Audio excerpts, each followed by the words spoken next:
Hi అండి, నమస్తే. కథావాణికి స్వాగతం.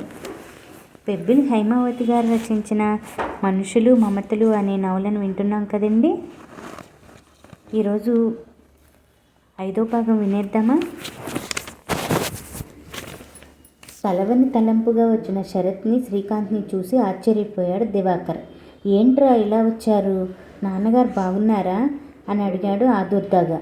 ముఖమంతా పీక్కుపోయి లంకనాలు చేస్తున్నట్లుగా ఉన్న అతడి ముఖం చూస్తే శరత్కి, శ్రీకాంత్కి జాలిగా అనిపించింది. బాగున్నారు బాబాయ్, నువ్వేంటి ఇలా చెప్పా పెట్టకుండా వచ్చేసావు? నువ్వు ఇక్కడికి వచ్చేసాక తాతయ్య, నాన్నగారు చాలా డీలా పడిపోయారు. అంతమంది మధ్యలోనూ ఉన్న తామే అలా ఉంటే ఒంటరిగా ఇక్కడ నువ్వెంత బాధపడుతున్నావునని తాతయ్య మమ్మల్ని ఇక్కడికి పంపించారు అన్నాడు శ్రీకాంత్. అవును, నాకు తెలుసు వాళ్ళు బాధపడతారని, కానీ ఆ శంకరం, రమణల ముఖాలు చూడాలంటేనే కంపరంగా ఉంది నాకు అన్నాడు దివాకర్ ముఖాన్ని పక్కకు తిప్పుకుంటూ. అలా అయితే మా అమ్మ మీద కోపం ఏమీ లేదా నీకు? లేక నేను బాధపడతానని ఆ మాట నువ్వు అనడం లేదా అని అడిగాడు శరత్. ఎందుకురా మీ అమ్మ మీద కోపం? ఈరోజు తను చెప్పుడు మాటలు విన్నా ఏదో అన్నా రేపైనా నిజం తెలుసుకుంటుందిగా. నాకు ఆ నమ్మకం ఉంది. ఆ అక్క చేతి గోరుముద్దలు తిన్నవాణ్ణి. తన మనసు ఎలాంటిదో నాకు తెలియదా అన్నాడు దివాకర్. తన తల్లి పట్ల మేనమామకున్న నమ్మకం, ప్రేమ చూశాక శరత్కి నోట మాట రాలేదు. భోంచేశావా బాబాయ్ అని అడిగాడు శ్రీకాంత్. నాకు ఆకలిగా లేదురా, ఇంట్లో ఏమీ లేదు కానీ బయటకు వెళ్ళి తినేసి రండి మీరు అన్నాడు దివాకర్. అదేమిటి మరి, గౌతమ్ ఏం తింటున్నాడు? అసలు వాడు కనపడ్డే అని అడిగాడు శరత్. గౌతమ్కి నైట్ డ్యూటీ ఉందని వెళ్ళాడు, వాడిని బయటే తినేయమని చెప్పాను అన్నాడు దివాకర్.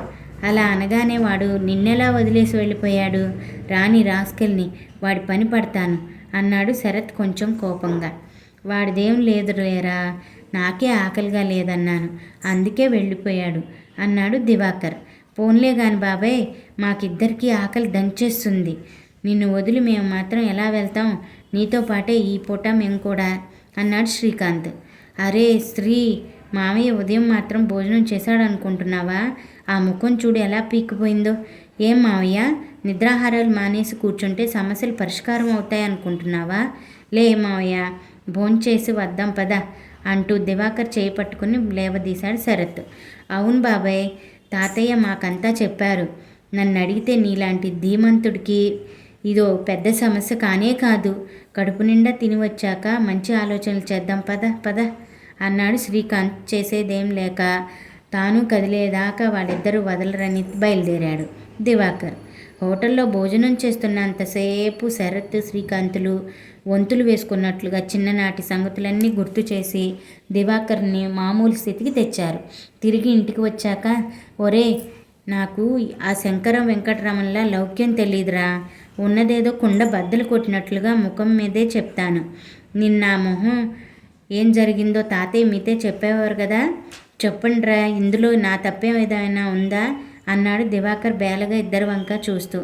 లేదు మావయ్య, నువ్వు ఏ తప్పు చేయలేదు. వాళ్లే అవకాశవాదంతో విషయాన్ని వక్రీకరించారు అన్నాడు శరత్. ఎన్నాళ్ళు మా అమ్మ ఉంది కనుక మా నాన్నగారి పనులన్నీ అమ్మ శ్రద్ధగా చేసేది. ఇప్పుడు అమ్మ లేదు, ఎవరో ఒకరు ఆ పనులు చేయాలి. ఇక ఎంత చేసినా మా వదినే కదా చేయాలి. ఎంత కానీ చేయగలదు ఆవిడ? ఆమెకి వయసు వస్తుంది కదా, ఎక్కడి నుండి వస్తుంది ఓపిక? మా అన్నయ్య రిటైర్మెంటు దగ్గర పడ్డాడు. ఇంతకాలంగా తను ఉద్యోగం చేస్తున్న పట్టుమని 10 రూపాయలు వెనకేసింది లేదు.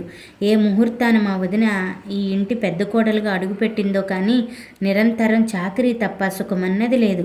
అందరికీ చేసి చేసి గంధపు చెక్కలా అరిగిపోయింది. వయసుకు మించి వృద్ధాప్యం మీద పడినట్లు కనిపిస్తుంది. గమనించారా? శ్రీకాంత్ ఇంకా సెటిల్ కాలేదు. విద్యకు పెళ్లి చేయాలి. ఎక్కడి నుండి తెస్తారు? ఎలా తెస్తారు? వచ్చిన సంపాదన అంతా వచ్చి పోయే మనందరి కోసం ఖర్చు పెడుతుంటే అయినా ఎంతకాలం చేస్తారు? వాళ్ళు కూడా ముసలివాళ్ళు అయిపోతున్నారు కదా. కొడుకులుగా మిగతా ముగ్గురుము నాన్నగారి బాధ్యత పంచుకోవాలనుకోవడం తప్ప అమ్మ, వదిన పనిలో ఎంత నలిబిలి అయ్యేవారో నాకు తెలుసు. మీ వసుదత్త జాబ్ చేస్తోంది కనుక వాళ్ళలా వచ్చి రోజుల తరబడి ఉండే అవకాశం తనకు లేదు. వస్తే మాత్రం తను వసంతలాగే వీలైనంత సాయం చేసేది. మీ అమ్మ ఆరోగ్యం అంతంత మాత్రం కనుక తనను అసలు ఎవ్వరూ ఏ పని చేయనిచ్చేవారు కాదు. అన్నయ్య ఉన్నది సంపాదనకు, వదిన ఉన్నది చాకిరికి అన్నట్లు చూశారే కానీ విద్యకు కానీ, ఒక చీర కానీ, ఒక డ్రెస్ కానీ తెచ్చిన పాపాన పోలేదు. వాళ్లకు తీసుకోవడమే కానీ ఇవ్వడం తెలియదు అసలు. వాళ్లకు హక్కులే కానీ బాధ్యతలతో పని లేదు. ఇక వచ్చేదాకా ఇంతేనా అన్నయ్య వదిలిన పని? అందుకే బాగా ఆలోచించి ఈ ప్రపోజల్ పెట్టాను. ప్రతి ఏడు పంట డబ్బు అందే సమయానికి వచ్చి తమకు ఏవేవో అవసరాలు వచ్చి గొంతు మీద కూర్చున్నాయని తీసుకొని లోన్స్కి ఈఎంఐలు కట్టాలని, పిల్లలకి ఫీజులు కట్టాలని డబ్బులు పట్టుకెళ్లడమే కానీ వ్యవసాయానికి పెట్టుబడి అన్నయ్య ఎక్కడి నుండి తెస్తాడని ఒక్క మాట అనుకోలేదు, అడగలేదు కూడా. అన్నయ్య పెట్టుబడి కోసం మొదట్లో అమ్మ నగలు, వదిన నగలు తాకట్టు పెట్టి డబ్బు తెచ్చేవాడు. పంట డబ్బు అందాక ఆ అప్పు తీర్చుదామనుకుంటే ఇద్దరికిద్దరు ఆ డబ్బులు గద్దల్లా తన్నుకుపోయేవారు. చివరికి నానా బాధలు పడి అన్నయ్యే ఆ అప్పు తీర్చేవాడు. ఇదంతా గమనించిన మా అమ్మ అప్పు చేసి ఖర్చు పెట్టిన సొమ్ముని పంట డబ్బు నుండి మినహాయించి మిగతాది నలుగురికి సమానంగా పంచమని తాతగారితో గట్టిగా చెప్పింది. మా నాన్నగారు వ్యవసాయం చేసినంతకాలం వాళ్ళకింత కొమ్ములు రాలేదు. నాన్నగారి ఆరోగ్యం దెబ్బతిన్నాక అన్నయ్య పూనుకుని వ్యవసాయం చేస్తూ ఉంటే ఇదిగో ఇలాగ దోచుకుపోవడం మొదలుపెట్టారు. నాన్నగారు కాస్త గట్టిగా నిలబడి అన్నీ సర్దుబాటు చేయడం మొదలుపెట్టాక వాళ్ళ ఆగడాలకు అడ్డుకట్టబడింది. వాళ్ళ నైజం బాగా గ్రహించిన మా అమ్మ నాన్నలు వాళ్ళ మీద పెద్దగా ఆశలు పెట్టుకోలేదు. అందుకని వాళ్ళ ఇళ్ళకి చుట్టం చూపుగా వెళ్ళి రావడమే కానీ పట్టుమని 10 రోజులు ఎక్కడా ఉండలేదు. వాళ్ళు కూడా ఏనాడు ఉండమని అడగలేదు. మరి వాళ్ళ స్వేచ్ఛకి, ప్రైవసీకి అమ్మా నాన్నలు ఆటంకంగాను భావించారేమో. వాళ్ళకి ఏదైనా ఆరోగ్య సమస్య వస్తే చిన్నవైతే అన్నయ్య చూసుకునేవాడు, పెద్దవైతే నేను ఇక్కడికి తీసుకువచ్చి ట్రీట్మెంట్ ఇప్పించేవాడిని. ఈ విషయంలో మీ వసుదత్త నాకెంతో సహకరించిందే తప్ప రమణ, శంకరం భార్యల్లో వంతులు వేసే మనమే ఎందుకు చూడాలి అని ఎప్పుడూ అనలేదు. అలాంటి వాళ్ళిద్దరికీ కొంచెం బాధ్యత చెప్పాలనే ఉద్దేశంతో నేను ఆస్తి పంపకాలకు ముందే నాన్నగారి బాధ్యత తేల్చమని, తలో 3 నెలలు తీసుకోమని వెళ్దామని కండిషన్ పెట్టాను. నిజానికి మా అన్నయ్య నాన్నగారిని ఎక్కడికి పంపరని నాకు తెలుసు. అయినా కావాలనే అడిగాను. అలాగే ఎప్పుడూ రిజిస్టర్ అయిపోయిన పొలాన్ని ఇప్పుడు కొత్తగా పంచేదేముంది? అయితే నా ఆలోచన వర్కౌట్ కాకపోగా అంతా రసాబసా అయింది అన్నాడు దివాకర్ బాధగా. తెలుసు మావయ్య, ఇదంతా మధ్యాహ్నం తాతయ్య మా ఇద్దరికీ చెప్పారు. మావయ్య నిజంగా నువ్వెంత గ్రేట్. నీకు న్యాయంగా చెందవలసిన దాన్ని తృణపాయంగా వదిలేశావు. అకారణంగా వాళ్ళతో మాటలు పడ్డావు అన్నాడు శరత్ అతని వంక ఆరాధనగా చూస్తూ. ఆ మాట అనకండ్రా, నా మనసుకు ముళ్ళు గుచ్చుకున్నట్లుగా ఉంటుంది. దయచేసి వాళ్ళ నుండి నన్నెన్నడూ వేరు చేసి చూడకండి అన్నాడు దివాకర్ తల్లడిల్లిపోతున్నట్లుగా. వాడి ఉద్దేశం నిన్ను వేరు చేయాలని కాదు బాబాయ్. వాళ్ళెలాంటి వారో నీకు ముందే తెలుసు. ఆల్రెడీ ఆస్తి రిజిస్టర్ చేయించేశావు. తాతగారిని నాన్నగారు విడిచిపెట్టారని తెలుసు. ఇంకెందుకు బాబాయ్ ఇదంతా చేశావు? అనవసరంగా అందరితో మాటలు పట్టానుకా? ఇదంతా చూసే వాళ్ళకి ఎలా ఉంటుందో తెలుసా? వాళ్ళంతా తల్లిపోయిన బాధలో ఉంటే నువ్వు ఆస్తి అడిగావని నింద వేయించుకునేందుక ఇదంతా అడిగావు అన్నాడు శ్రీకాంత్ బాధగా. నువ్వు అలాగే అంటున్నావా శ్రీ? ఇప్పుడు కాకపోతే ఇంకెప్పుడు వాళ్ళని దారిలో పెట్టగలం? అసలు వాళ్ళంతా మళ్ళీ ఎప్పుడు పోగుతారని? వాళ్ళు మా నాన్నగారికి అన్నయ్యకు ఏమీ చేయకపోయినా పర్వాలేదు, వాళ్ళ మీద భారం వేయకుండా ఉంటే చాలనుకున్నాను. అసలు మా అమ్మ ఇంత హఠాత్తుగా పోతుందని ఎవరూ అనుకోలేదు. నవ్వుతూ మాట్లాడుతూనే సడన్గా గుండెపోటు వచ్చి అన్నయ్య చేతిలో ఒరిగిపోయింది. డాక్టర్ని పిలిచే వ్యవధి కూడా లేకపోయింది. దాంతో అన్నయ్య బాగా కదిలిపోయి చిన్నపిల్లాళ్ళ అమ్మ కోసం గోలున ఏడుస్తూ ఉండిపోయాడు. ఆ సమయంలో అన్నయ్య బాధ్యత నేను తీసుకున్నాను కార్యక్రమం నడిపేందుకు. కానీ సమయానికి నా దగ్గర కూడా సరిపడినంత అమౌంట్ లేక వాళ్ళని అడిగాను. అవును, నువ్వు అడిగితే వాళ్ళు ఎలా మొండి చేయి చూపించారో కావ్య చెప్పింది అన్నాడు శరత్. కావ్య చెప్పిందా? అది నిజంగా బంగారు తల్లిరా. ఆ దరిద్రుడి కడుపున కావ్య, వంశీ పుట్టారు. కావ్యనే కాదు, వంశీ చిన్నవాడైనా వాళ్ళ నాన్న చేసిన పనికి నా ముఖం చూడాలంటేనే సిగ్గుపడిపోయాడు. సాహతి సరే వాళ్ళు ముగ్గురూ కలిసి నాకు 2,000 రూపాయలు తెచ్చిచ్చి మా దగ్గర ఇంతే ఉన్నాయి పెదనాన్న అన్నారు సిగ్గుపడుతూ. వాళ్లకు అలా ఇవ్వాలని ఆలోచన రావడమే నాకు చాలా గొప్పగా అనిపించింది. వద్దని ఆ డబ్బు తిరిగి వాళ్ళకే ఇచ్చేశాను. ఆ తర్వాత ఏటీఎంకి వెళ్ళి డబ్బు డ్రా చేసుకొచ్చి కార్యక్రమం నడిపించాను. నేర్పించాను. పసిపిల్లలకు ఉన్నపాటి ఇంగిత జ్ఞానం కూడా వాళ్ళకు లేనందుకు బాధపడాలో సిగ్గుపడాలో అర్థం కాలేదు అన్నాడు దివాకర్.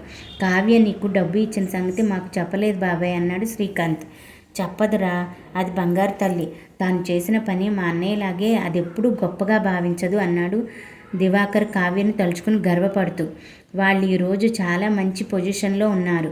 వాళ్ళని ఆ స్థాయికి చేర్చేందుకు నాన్నగారు అన్నయ్య కష్టపడిన కష్టం వాళ్ళకి ఏనాడు గుర్తురాదు. అన్నయ్యకు నేను ఏదైనా చెప్పబోతే పోన్లేరా చిన్నాళ్ళు, వాళ్ళతో నాకు వంతేంటి అంటూ కొట్టి పారేసేవాడు. ఇన్ని కష్టాల్లోనూ అవసరాల్లోనూ నేను ఉడతాభక్తి సాయం చేశానే గాని పెద్దగా భారం పంచుకోలేకపోయాను. హేమంత్ని గౌతమ్ని పెద్ద చదువులు చదివించడం వలన అన్నాడు దివాకర్. శరత్ శ్రీకాంత్లు అతన్ని ఓదార్చుతున్నట్లుగా చూశారు. నువ్వేం చేశావు, ఎంత చేశావో మాకు తెలుసు అన్నట్లుంది ఆ చూపు. ఈరోజు ఇంత ఆపద వస్తే తలో చెయ్యి వేయాల్సింది పోయి తమకేం పట్టనట్లుగా వాళ్ళిద్దరూ ఉండడం నాకేం నచ్చలేదు. మనసుకు చాలా కష్టంగా అనిపించింది. పైగా పంట డబ్బంతా ఏం చేశాడో, ఈ ఖర్చులకు మమ్మల్ని డబ్బులు అడుగుతున్నాడు అన్నయ్య అని గుసగుసలు పోయేవారు. కానీ చనిపోయిన వ్యక్తి తమకు జన్మనిచ్చిన తల్లి అని ఈ విధంగా ఆమె రుణం కొంచెమైనా తీర్చుకుందామనే ఆలోచన వాళ్ళకు లేకపోయింది. ఇదంతా చూస్తున్న మీ అమ్మ పెద్దదానిగా వాళ్ళను ఒక్క మాట కూడా అనలేదు. అంతలా మీ మామయ్యలు వాళ్ళ భార్యలు మీ అమ్మని పుట్టలో వేసుకున్నారు. సరే, జరిగిందంతా తాతయ్య చెప్పారు కదా, పొలం అమ్మితే అమ్ముకుపోదామని అనుకున్నారు. కానీ నాన్నగారి బాధ్యతను తీసుకునేందుకు ఎవ్వరూ ముందుకు రాలేదు. ఇదంతా మా అమ్మ ముందే ఊహించిందేమో. ఒరే దివా, అన్నయ్య ఒత్త అమాయకుడు, వాడిని నువ్వు కంట కనిపెట్టి ఉండాలిరా అనేది కంటనీరు పెడుతూ. సరే, నేను వాళ్ళకి బుద్ధి చెబుదామని చేసిన ప్రయత్నంలో సంభాషణ పెడదారి పట్టింది. నీకు మాకు సంబంధం లేదన్నట్లుగా మాట్లాడి వాళ్ళు నన్ను తీవ్రంగా గాయపరిచారు. వాళ్ళు నన్నేదో అన్నారని కాదు నా బాధ.